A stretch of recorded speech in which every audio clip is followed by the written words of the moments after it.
Assalamualaikum warahmatullahi wabarakatuh.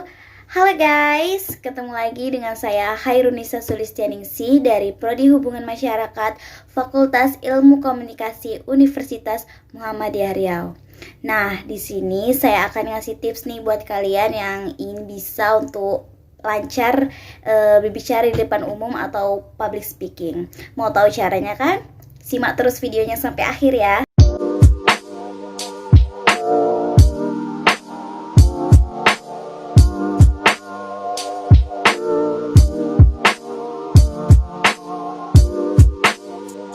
Nah, tips yang pertama tuh apa sih biar bisa public speaking? Oke, tips yang pertama itu kalian harus berlatih dulu sebelum public speaking ya kan, biar kalian itu tidak grogi, biar nggak demam panggung.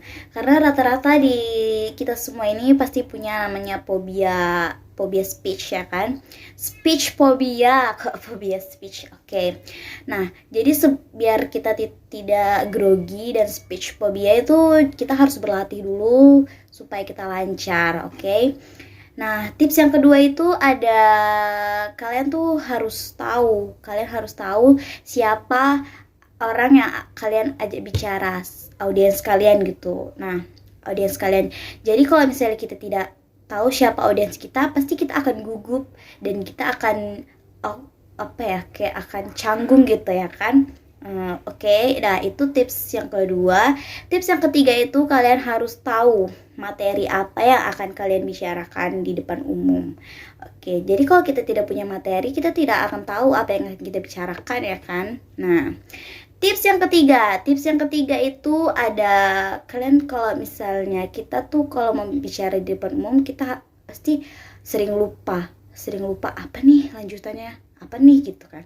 Jadi biar nggak lupa apa yang mau kita bicarain itu, jadi kita harus bawa sedikit catatan poin-poin penting yang akan kita bicarakan di depan umum.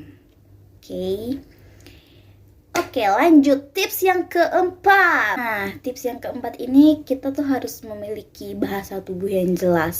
Seperti kalau kita bicara apa, kita harus melakukan apa gitu. Nah, biar audiens kita juga nyaman dengan kita ya kan. Nah, lanjut tips yang kelima. Tips yang kelima itu ada visual. Kalau kita berbicara di depan umum, tentu penampilan kita tuh harus yang rapi ya, supaya audiens kita itu juga tidak risih dengan penampilan kita gitu.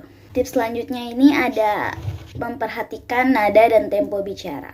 Jadi kalau misalnya kita berbicara di depan umum, kita tuh harus memperhatikan nada dan tempo bicara kita. Tidak boleh terlalu cepat dan tidak boleh terlalu lambat, supaya audiens kita juga nyaman dan mengerti apa yang kita bicarakan.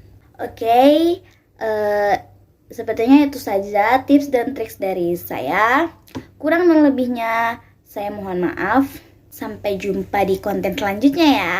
Assalamualaikum warahmatullahi wabarakatuh.